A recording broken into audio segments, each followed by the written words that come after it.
الوسيلة الله ربنا بالإسلام. السلام عليكم ورحمة الله وبركاته. الحمد لله نحمده ونستعينه ونستغفره ونؤمن به ونتوكل عليه ونعوذ بالله من شرور أنفسنا ومن سيئات أعمالنا من يهده الله فلا مضل له ومن يضلله فلا هادي له ونشهد أن لا إله إلا الله وحده لا شريك له ونشهد أن محمدا عبده ورسوله. اللهم صل على محمد وعلى آل محمد كما صليت على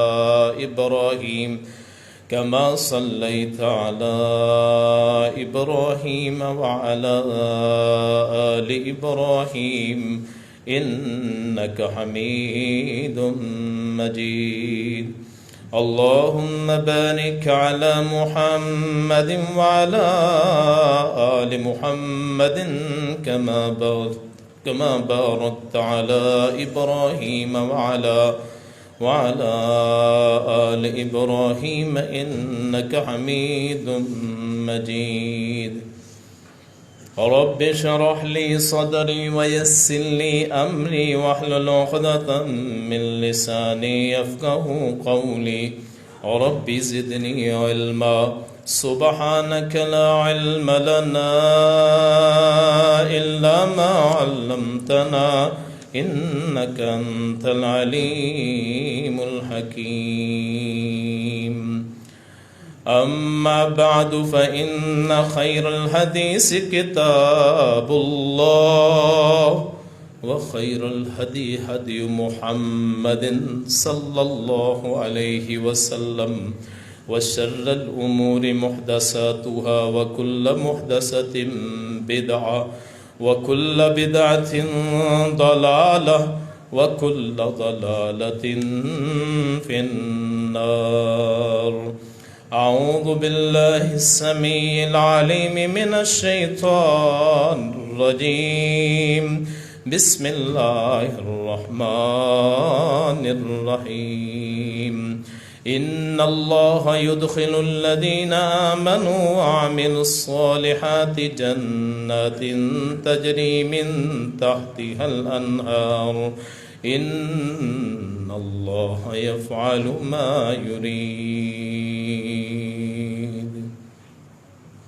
صدق الله مولانا العظيم صدق رسول الله الشاهدين والشاكرين الحمد لله رب العالمين. حضرات سامعین، سننے والی معززات، سامعات، ماؤں بہنوں، آج کے جمعے کا موضوع ہے خیر خواہی، ایک دوسرے کے ساتھ اچھا سلوک، دوست یار، رشتہ دار، ماں باپ تمام کے ساتھ اچھا سلوک، محلے والے، شہر والے، ملک والے، علاقے والے، جس سے بھی واسطہ ہو ان سے اچھے برتاؤ اور اچھا سلوک کرنا. خیر خواہی اور بھلائی یہ اللہ کی نعمت ہے، اللہ جسے عطا فرمائے. یہ ایسی نیکی ہے جو ضائع نہیں ہوتی. رسول کائنات فخر موجودات صلی اللہ علیہ وسلم نے فرمایا جو بندہ صلہ رحمی کرتا ہے، خیر خواہی کرتا ہے، ایک دوسرے پہ خرچ کرتا ہے، اس بندے کی عمر بہت لمبی ہوتی ہے. کیا مطلب ہے؟ مرنے کے بعد بھی لوگ اسے یاد کرتے ہیں. جب اس دنیا سے چلے جائیں اس کے بعد بھی لوگوں کی زبان پہ اس کا نام ہوتا ہے. اور یہی اصل زندگی ہے کہ کوئی بندہ میری موجودگی میں میری تعریف کرے تو یہ کوئی تعریف نہیں ہے. میرے منہ پہ تعریف کرے تو ہو سکتا ہے خوش آمد ہوگی. مزہ تب ہے کہ میں موجود نہ ہوں اور لوگ تعریف کریں. اللہ کی صفات میں سے ایک یہ بھی ہے کہ لوگوں سے خیر خواہی کرنا، لوگوں سے بھلائی کرنا، لوگوں سے اچھا سلوک کرنا، لوگوں سے حسن اخلاق سے پیش آنا، اور اس میں اپنا ذاتی مفاد نہ ہو کہ میں کسی سے اچھا سلوک کروں اس لیے کہ کل میرے ساتھ اچھا سلوک کرے گا، کسی سے خیر خواہی اور بھلائی اس لیے کرنا کہ کل مجھ سے خیر خواہی اور بھلائی کرے گا، نہیں، خالصتاً اللہ کی ذات کے لیے، اللہ کی محبت کے لیے، اللہ سے الفت کے لیے، اللہ کی شفقت اور رہنمائی حاصل کرنے کے لیے۔ برادری، خاندان، ذاتیں، نسب، حسب، دولت، مال، عزت، شہرت کی محبت کوئی محبت نہیں ہوتی۔ جب بندہ لا الہ الا اللہ پڑھ لیتا ہے تو پھر وہ ایک دوسرے کا بھائی بن جاتا ہے۔ اس کی میں مثال پیش کروں گا۔ جناب رسول اللہ صلی اللہ علیہ وسلم سب سے بڑی ذات، لیکن آپ نے بھی اپنی امت کو اپنا بھائی بتایا ہے۔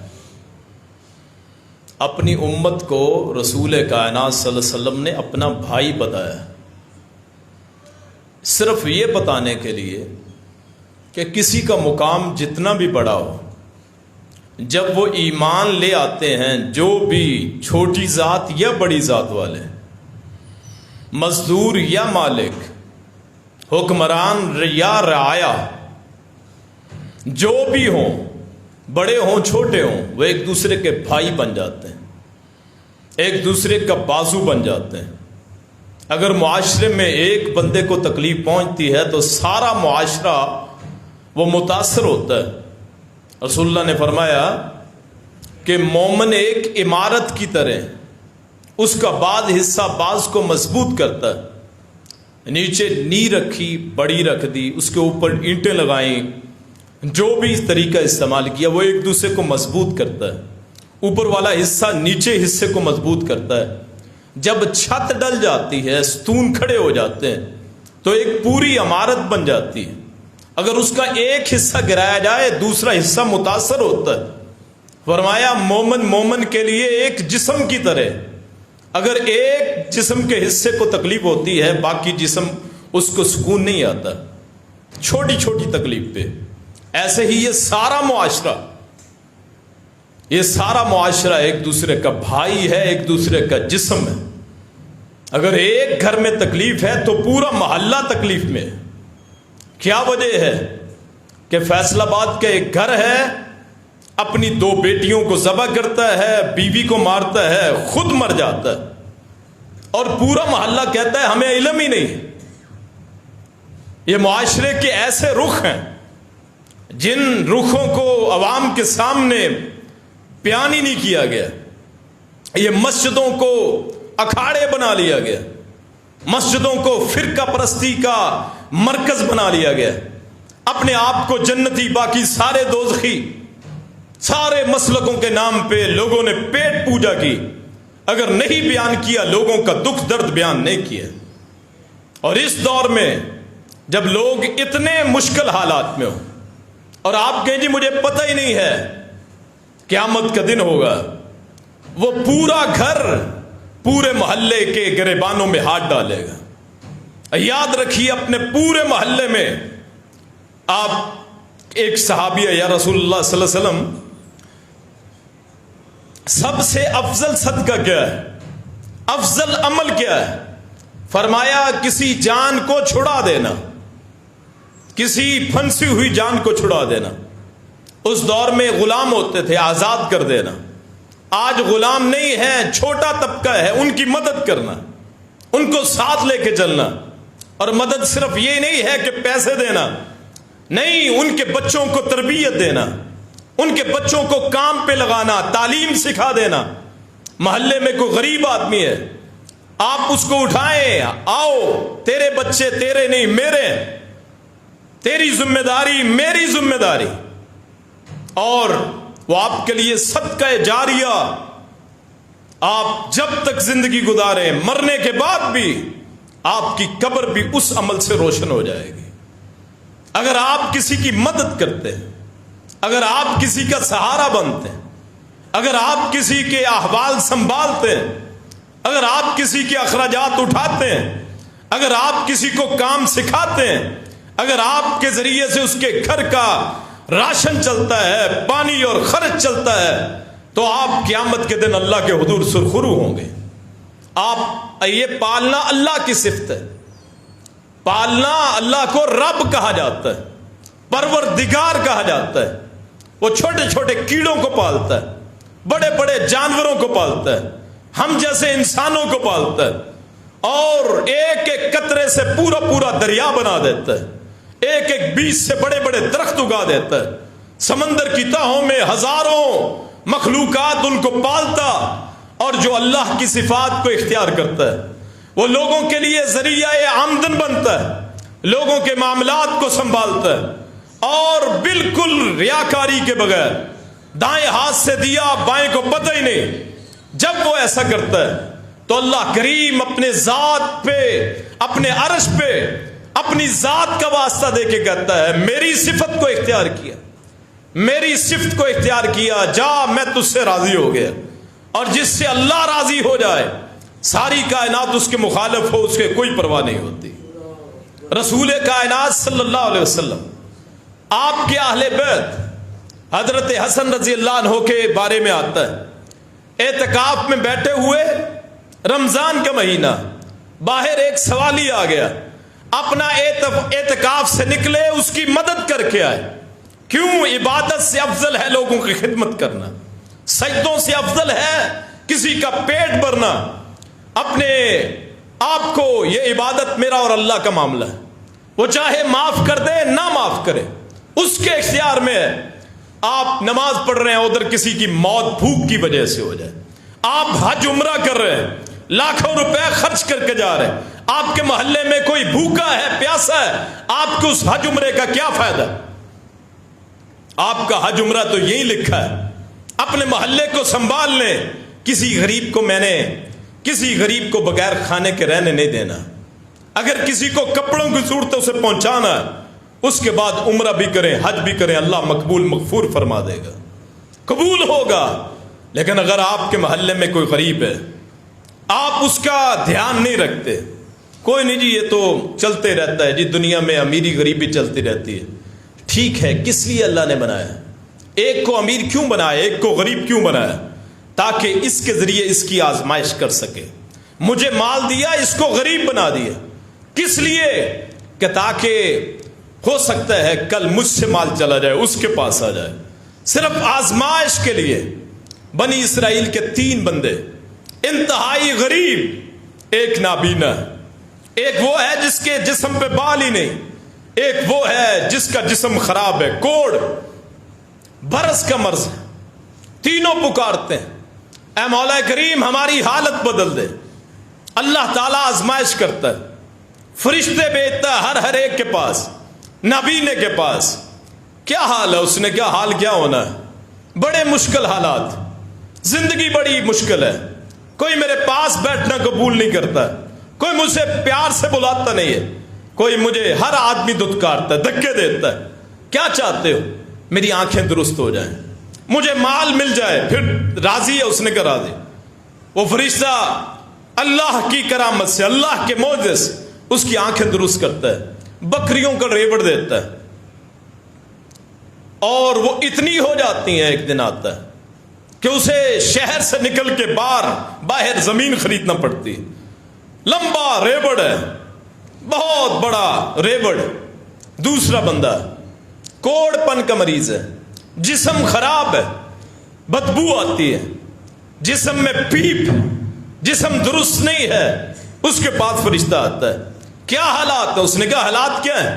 آپ دیکھ رہے ہو میرا جسم صحیح نہیں ہے، گل سڑ چکا ہے، جسم کی رنگت صحیح نہیں ہے. کیا چاہتے ہو؟ مجھے میرا جسم درست ہو جائے، مال مل جائے. فرشتہ دعا کرتا ہے، اللہ کی کرامت سے، اللہ کے معجزے سے اس کے جسم کو درست کرتا ہے. گایوں کا تحفہ دیتا ہے یا اونٹوں کا تحفہ دیتا ہے. اتنا مال کثرت سے ملتا ہے، شہر کے باہر جا کے ڈیرا لگاتا ہے۔ تیسرا وہ بندہ جس کے جسم پہ بال نہیں ہے، بال اللہ کی بڑی نعمت، آپ تصور نہیں کر سکتے، آنکھوں کے بال نہ ہوں کسی کے، یہ بال نہ ہوں کسی کے، یہ بال نہ ہوں کسی کے، سر کے بال نہ ہوں، کوئی پسند نہیں کرتا۔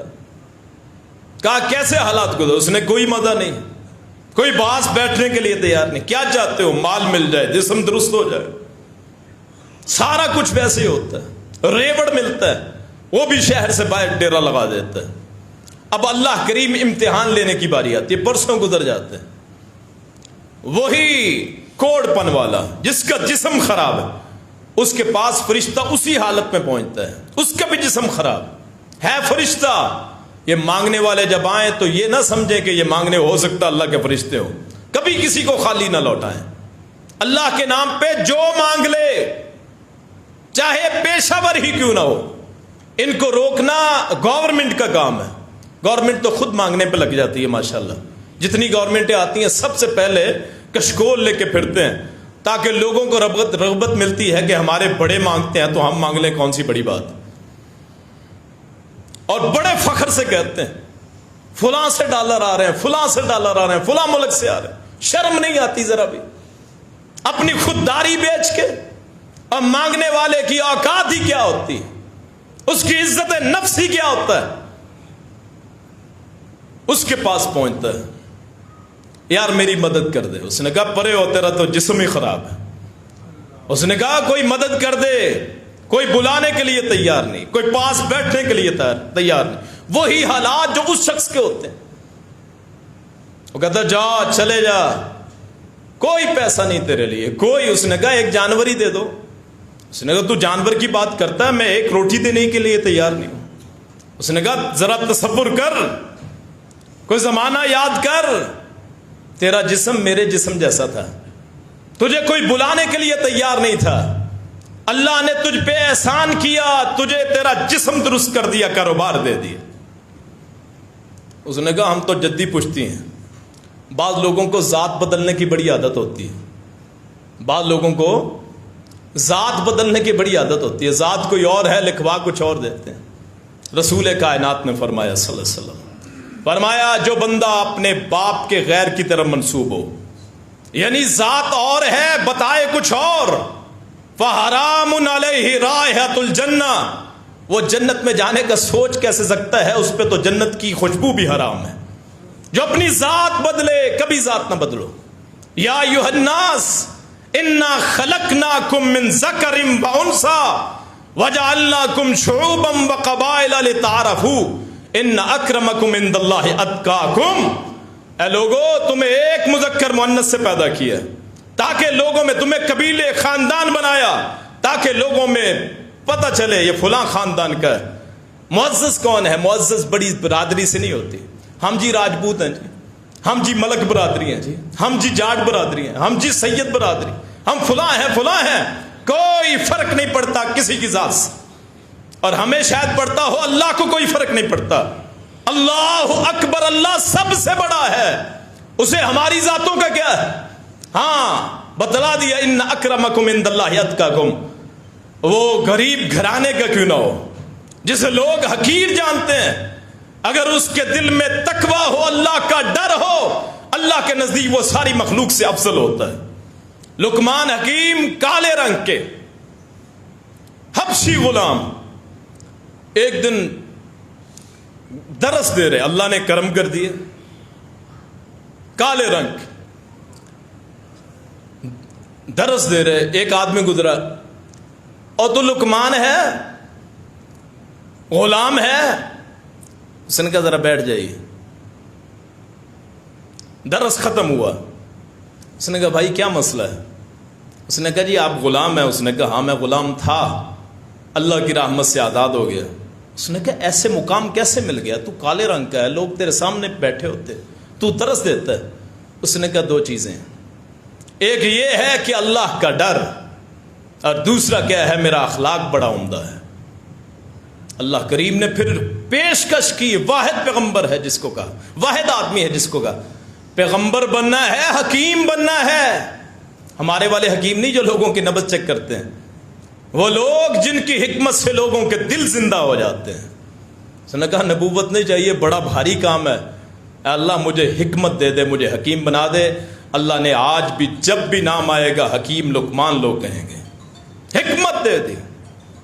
اس نے کہا یاد کر، وہی واقعہ، یاد کر کہ تیرا جسم خراب تھا، کوڑ پن تھا جیسے میرا جسم ہے۔ اس نے کہا جا جا کام کر، ہم تو جدی پشتی امیر ہیں، میرا جسم تو پیدائشی خوبصورت۔ اس نے کہا اچھا، پھر میں اللہ سے دعا کرتا ہوں تجھے ویسا ہی بنا دے جیسے پہلا تھا۔ اور رسول کائنات، حدیث ہے، حدیث اپنی طرف سے نہیں، رسول کائنات فرماتے ہیں اس کا جسم خراب ہو گیا، سارے جانور بھاگ گئے، ضائع ہو گئے۔ پھر اس کے پاس آتا ہے جو جس کے بال نہیں تھی، اسی حالت میں فرشتہ آتا ہے، میری مدد کر، غریب ہوں، مسکین ہوں، محتاج ہوں۔ اس نے کہا کیا چاہیے؟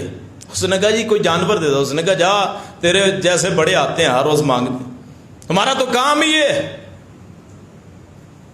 اس نے کہا اچھا یاد کر ایک دن میرے جیسا تھا۔ اس نے کہا میں تو پیدائشی بڑا خوبصورت، میرے تو بال ہی بڑے لمبے لمبے تھے، آج تھوڑے سے کم ہو گئے، بال ہی بڑے لمبے تھے۔ اس نے کہا اچھا اب تو انکار کرتا ہے تو میں اللہ سے دعا کرتا ہوں جیسے پہلے تھا ویسا بن جائے۔ یہ اللہ کے امتحان ہوتے ہیں، بہت خوش نصیب ہے جو اس امتحان میں کامیاب ہوتے ہیں۔ حدیث میں آتا ہے اللہ اسی صورت میں اسے کر دیتا ہے، پہلی صورت، جانور ہر شے بھاگ جاتے، اب تیسرا نابینا رہ جاتا ہے، اس کے بعد نابینا بن کے جاتا ہے، میری مدد کر، مجھے نظر نہیں آتا، راستہ نہیں ملتا، کیا چاہیے؟ ایک جانور ہی دے دے۔ اس نے کہا اچھا نابینا ہے، مجھے اپنا وقت یاد آ گیا، ایک وقت میں بھی نابینا تھا، اللہ نے مجھے بینا کر دیا، یہ سب کچھ تیرا ہی ہے، جو چاہے لے جاؤ۔ اس نے کہا او اللہ کے بندے، تیرے دو ساتھی ناکام ہو گئے، میں نہ نابینا ہوں، میں اللہ کا فرشتہ ہوں، جس اللہ نے مجھے تیرے پاس بھیجا تھا آج وہی اللہ مجھے تیرے پاس لے کے آیا، جا امتحان میں کامیاب ہو گیا، اللہ تجھے خوش رکھے، اور کامیاب ہو جاتا ہے، زندگی گزارتا ہے۔ بڑی دنیا نے بڑے فرعون نمرود دیکھے، 400 سال تک گورنمنٹ ہے نمرود کی، 500-400 سال، کبھی سر میں درد نہ ہوا، نہ فرعون کے نہ نمرود کے، لیکن مرے کیسے؟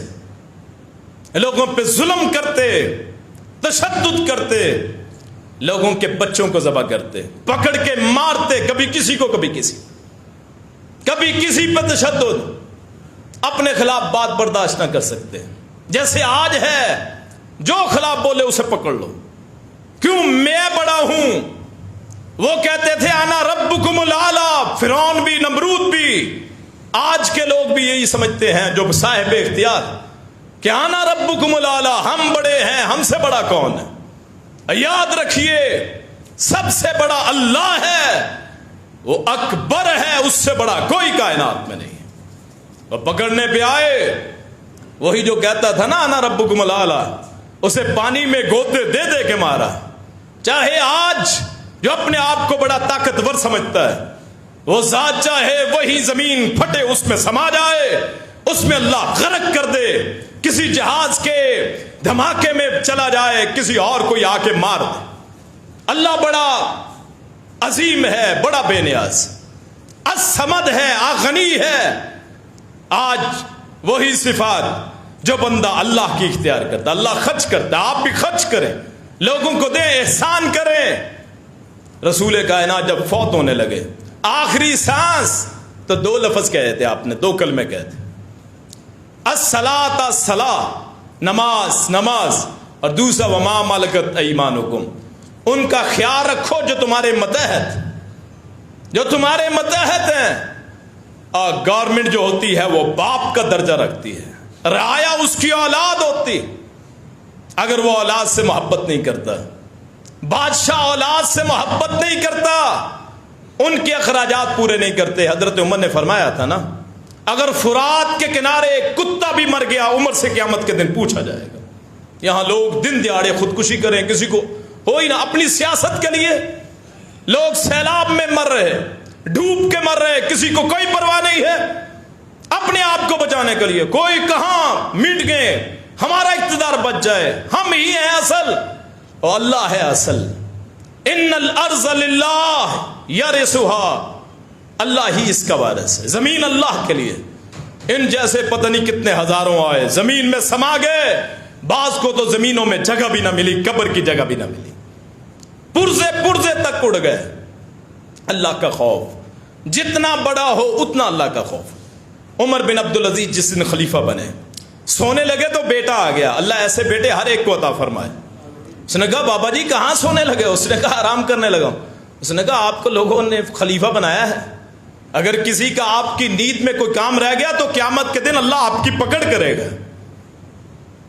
ہم بھی اپنے ماحول میں، ایک صحابی آتا ہے، گردن آزاد کر، یا رسول اللہ جیسے میں نے پہلے کہا سب سے افضل عمل، آپ نے کہا گردن آزاد کرنا، دیکھو تھانے میں کوئی بے گناہ ہے اسے چھڑواؤ، کسی نے قرض دینا ہے اس کی مدد کرو، کوئی بیوہ ہے اس کی مدد کر دو، کوئی یتیم ہے اس کی مدد کر دو۔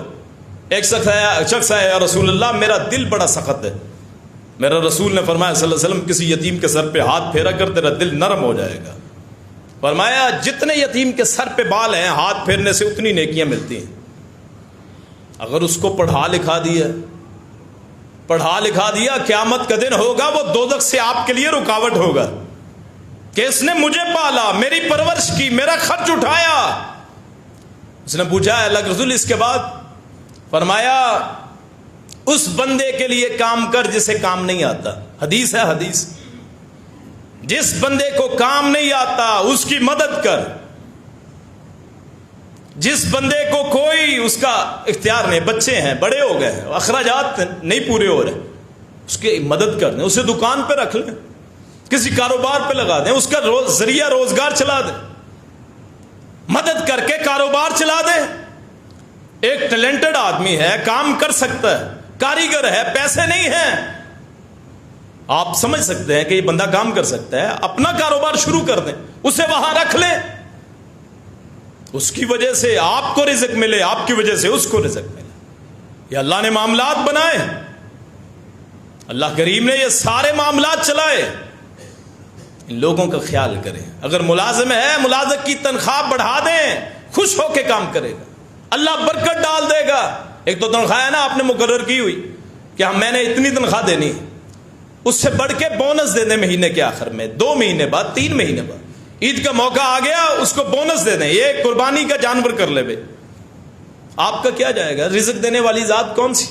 اب کہ جی انکم کم ہے، آمدنی کم ہے، وہ ذات جو اوپر دیکھ رہی ہے اس کو ہزاروں روپے دے رہا ہے، میں فرمان صادر کرتا ہوں، اللہ کریم فرماتا ہے فرشتوں جا کے کہہ دو، اور صبح 2 فرشتے دعائیں مانگتے ہیں، اللہم آتے منفقن خلفن، اے اللہ جو تیرے لیے خرچ کرتا ہے اسے اس کے بدلے میں اور عطا فرما، بہتر عطا فرما، تیرے دیے ہوئے 20-25 ہزار کے مقابلے میں تجھے 2-4 لاکھ مل جائے، اور کیا چاہیے، تیرا کاروبار چل جائے۔ اور جو کامیاب کاروباری ہوتا ہے وہ اپنے کارکنوں کا بڑا خیال کرتا ہے، اور کارکن پھر اس کا خیال کرتے ہیں، اور اللہ برکت ڈالتا ہے۔ اللہ تعالیٰ عمل کی توفیق عطا فرمائے۔ پھر دیکھو محلے میں کسی بچی کی شادی ہے، کسی بیٹے کی شادی، امیر آدمی، لوگ اس کی عزت کرتے ہیں، حضرت صاحب شادی پہ بھی بلا لیتے ہیں، حالانکہ دل میں یہ نہیں ہوتا کہ بلانا ہے، دل میں یہ ہے کہ ہماری مدد کر دیں، اس شادی پہ لازمی جائیں، اگر کوئی غریب ہے لازمی جائیں، کسی امیر کی شادی ہے رہ جاتی ہے رہ جائے،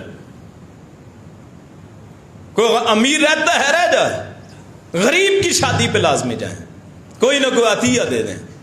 اور یہ جو مسجدیں ہیں، میری اپنی دل کی خواہش، اپنی خواہش ہے، یہاں سے جس غریب کی شادی ہو، بیٹا ہو یا بیٹی، پورے محلے میں جہاں تک ایریا ہے، اگر پتہ چل جائے کوئی ایسا فنڈ بن جائے اس مسجد میں، آپ کی مسجد میں، دیکھنے میں بڑا مشکل لگتا ہے جی اتنا فنڈ کیسے اکٹھا ہوگا، اللہ بڑا عظیم ہے، اللہ بڑا اکبر ہے، اللہ بڑا اعظم ہے، اللہ بڑا اعلیٰ ہے، اللہ بڑا اجل ہے۔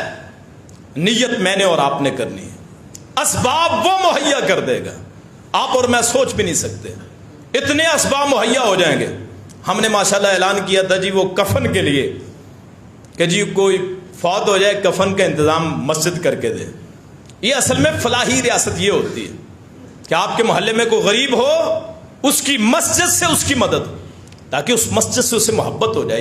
یہ تو اچھے لوگوں کی مسجد. یہاں بھی ایسا فنڈ ہم نے اعلان کیا, الحمدللہ شکر ہے, 40,000 میرا خیال فنڈ اکٹھا ہو گیا. 20 سے زیادہ کفن لوگوں نے دے دی. اللہ کا شکر ہے, الحمدللہ, الحمد و شکر للہ. یہ اللہ کے کام. اب میری خواہش ہے اور آپ سے بھی گزارش ہے, آپ اس مسجد کو ایک فلاحی مسجد بنائیں. لوگ اس مسجد کو کسی مسلک کے نام سے نہ جانیں.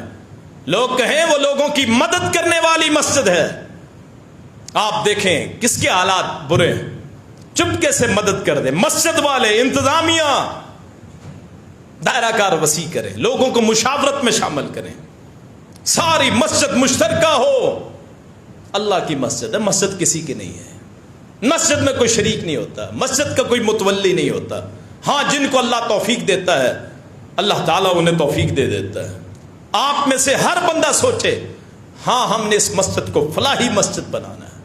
اس مسجد سے محبت کی خوشبو آئے, اس مسجد سے لوگوں کے عقائد بھی درست ہوں, لوگوں کے معاملات بھی درست ہوں. غریب آدمی وہ بڑی ترسی ہوئی نظروں سے دیکھتا ہے. ایک غریب آدمی بیٹھتے ہوئے دیکھتا ہے لوگوں کے بچے کھاتے ہیں, اچھا یار میرے بھی بچے ہیں وہ بھی کھائیں. اس کے دل کی حسرت جو پوری کرے اللہ اس سے کتنا راضی ہوتا ہوگا. اور پھر اس مسجد کو اللہ کتنا بلند کر دے گا, اس مسجد کا مقام کتنا ہوگا. مثال بن جائے گی کہ وہ جی مسجد بہت اچھی ہے. اور یہ پیشہ ور لوگ, ان کا بھی خاتمہ ہو جائے گا. آپ کو پتہ ہوگا کون سا بندہ صحیح مستحق. یہ اسلامی فلاحی ریاست, اسلامی فلاحی مسجد کے کام یہ ہوتے ہیں. یہاں نکاح کا انتظام ہو, مسجد میں نکاح ہو. ہم بھی جاتے ہیں, باقی انتظام ٹھیک ہے شادی حال میں کر لیں, نکاح صرف مسجد میں آ جائے. ہمارا گاؤں ہے الحمدللہ, وہ اوڈم والی جسے کہتے ہیں 413, وہاں یہ انتظام ہے. جس کی بھی شادی ہو, جتنا مرضی بڑا خاندان ہو, نکاح مسجد میں ہوگا, سادگی سے ہوگا. یہ فلاحی کاموں کے لیے مسجدیں ہوتی ہیں. وہاں الحمدللہ ہوتا ہے, نکاح ہوتا ہے اور خوش و خرم آتے ہیں. 2 چیزیں اس سے حاصل ہوتی ہیں. ایک تو یہ ہے کہ مسجد میں آنے کا ثواب مل جاتا ہے, اور دوسرا بندے کو شرم آتی ہے مسجد میں آئے تو یار چلو نماز ہی پڑھ لیں. شادی حال میں یا کہیں اور ہوگا تو یہ خیال نہیں آتا ہے چلو مسجد میں آئے, اتنا ہوتا ہے کہ چلو یار نماز ہی پڑھ لیں. ثواب کا ثواب, ساری جو برات آئی ہے, جو گھر والے ہیں وہ نماز پڑھ لیں, شادی کو اللہ بابرکت بنا دے. اگر ایسا ہو جائے تو کیا ہی بات ہے. کیوں جی, جن کی بیٹیوں بیٹوں کی شادی ہے اگر یہاں ہو, کیوں جی عہد کرتے ہیں انشاءاللہ نکاح یہاں ہوگا. کیوں جی, انشاءاللہ کی آواز کم آئی ہے, مدد تو کم ہے نا, باہر والوں کی آواز بھی آئے حالانکہ دروازے بند ہیں, کہ شادی ہو. اور ایک حدیث بھی آتی ہے, فرمایا جو مسجدوں میں نکاح کرواؤ, مسجدوں میں نکاح کرواؤ. حالانکہ ضعیف ہے لیکن اس کے مقابلے میں روایت نہیں ہے. تو الحمدللہ ہمارے گاؤں میں اس پہ عمل ہوتا ہے کہ مسجد میں نکاح ہوتا ہے. جس کی بیٹے بیٹی کی شادی ہو اس کے لیے دعا بھی میں کر دیتا ہوں, آمین کہہ دیں. جس کو اللہ نے ابھی تک اولاد نہیں دی اللہ اسے اولاد سے نوازے. جس کے بعد بیٹا نہیں ہے اللہ اسے بیٹا عطا فرمائے. جس کے بعد بیٹی نہیں ہے اللہ اسے بیٹی عطا فرمائے. وہ عہد کر کے جائے, ہاں شادی کوئی مسئلہ نہیں ہے, شادی حال میں سب کچھ ہوگا, نکاح میں نے مسجد میں کروانا ہے, اس سے برکت حاصل ہوگی. کیوں جی, بولتے نہیں جی سارے. وہاں بابے کہتے ہیں جی وہ لڑکے چلا لیتے ہیں نا ہوٹر, میوزک چلا لیتے ہیں, تو بزرگ کہتے ہیں جی ہماری بات نہیں مانتے. کیوں جی, تو آپ ان سے ایک بات تو منوا سکتے ہیں نا, چلو ٹھیک ہے یار میوزک آپ نے ہٹنا نہیں ہے, نسل ہی ایسی ہے الحمدللہ, اور شروع سے تربیت ہی ایسی ہے. چلو بیٹا ٹھیک ہے آپ کرو, ایک ہماری بات مان لو کہ ہم نے نکاح مسجد میں رکھنا ہے, ہم نے نکاح مسجد میں رکھنا ہے. یاد کیجئے کائنات کی سب سے عظیم شادی کون سی ہے, سب سے بڑی شادی جو حضرت رسول اللہ کی بیٹی حضرت فاطمہ کی شادی ہے. حضرت علی المرتضیٰ فاتح خیبر حیدر کرار کی شادی ہے. اور لوگ ہمیں کہتے ہیں حضرت علی کا نام نہیں لیتے. اور جو علی کا نام نہیں لیتا، جو اس کا دشمن ہے، اس کا تو ایمان ہی کمپلیٹ نہیں ہے، مکمل ہی نہیں ہے۔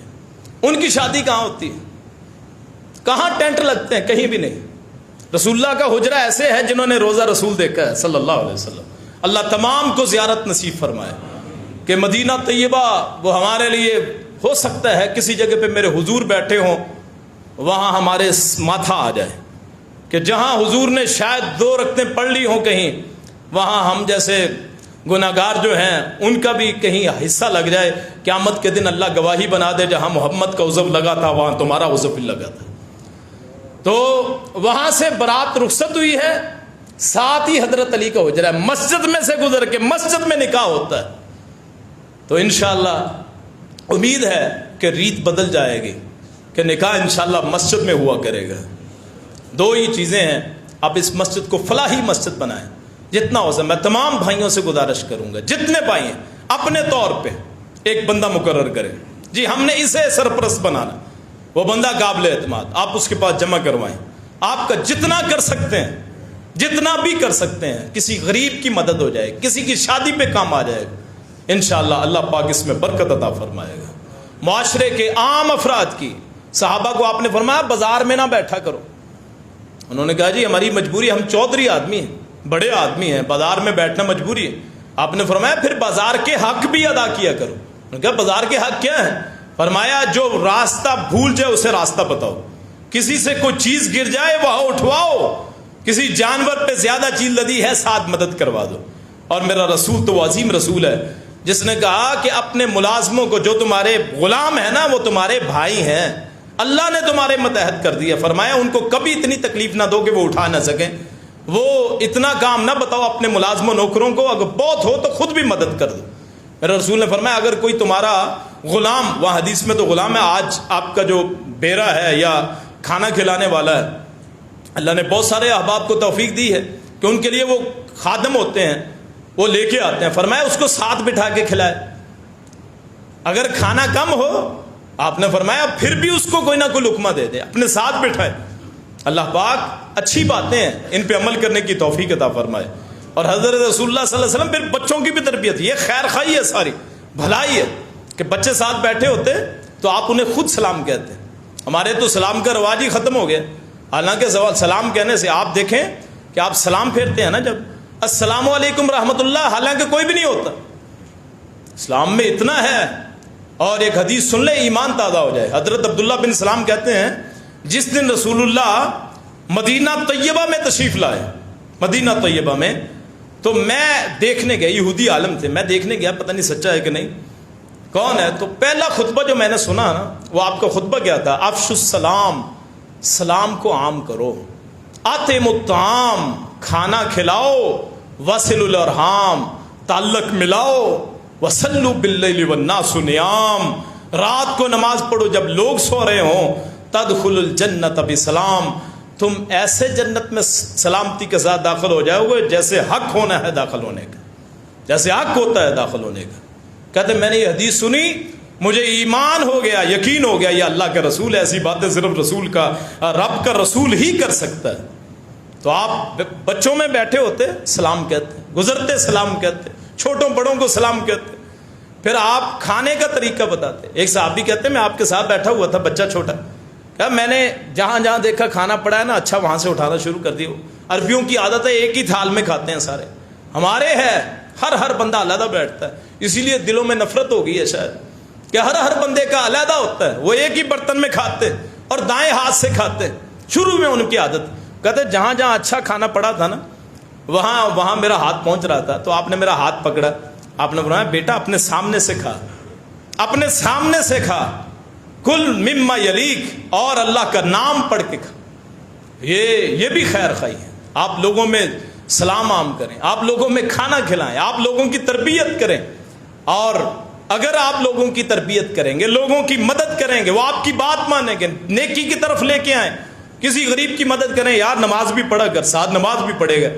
اور یہ واحد عمل ہے کہ ایک بندہ نماز پڑھتا ہے نا، جس کے کہنے پہ شروع ہوا اس کا ثواب پہلے پہنچتا ہے، وہ وہاں کہتا ہے نا اللہم اغفر لی وارحمنی، اے اللہ مجھے بخش دے، مجھ پہ رحم کر، تو وہ پتہ کس کے ہاتھ میں پہلے قبول ہوتا ہے؟ جس کی وجہ سے اس نے وہ دعا پڑھی، جس کی وجہ سے نماز پڑھی، جس کی وجہ سے مسجد میں آیا ہے، لوگوں میں خیر خواہی بھلائی کرے.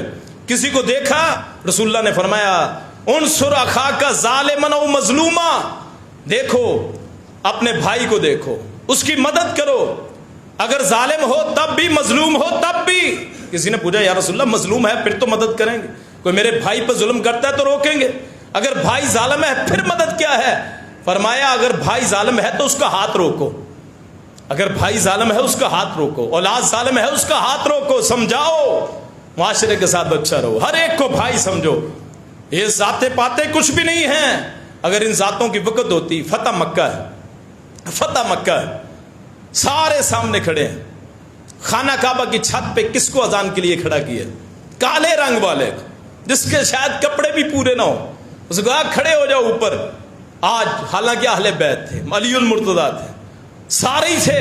آپ نے فرمایا نہیں، اذان وہ کہے گا جو پہلے حقدار ہے، جو اسی گلیوں میں پٹتا ہوا آتا تھا، کہتا تھا احد احد، آج وہاں احد احد کہنے والا یہاں اللہ اکبر کہے گا.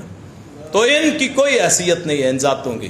نہ یہ آپ نے پھر اپنا وہ غلام آزاد کیا، زید بن حارثہ. شادی کس سے کروائی؟ اپنی پھوپھی کی بیٹی حضرت زینب سے، اپنے خاندان میں شادی کی، سید خاندان میں.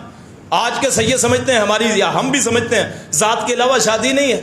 آپ نے اپنی خاندان میں صرف 2 شادیاں کی ہیں، صرف 2 شادیاں، باقی ساری باہر شادیاں کی، اپنے خاندان سے باہر کی. اپنی ذاتوں میں بند رہنا کہاں کا انصاف؟ یہ ہندوانہ رسمیں ہے جو ہمارا ذہن بن گیا. اگر لڑکا اچھا ہے، لڑکی اچھی ہے، اپنے خاندان سے باہر بھی شادی ہو.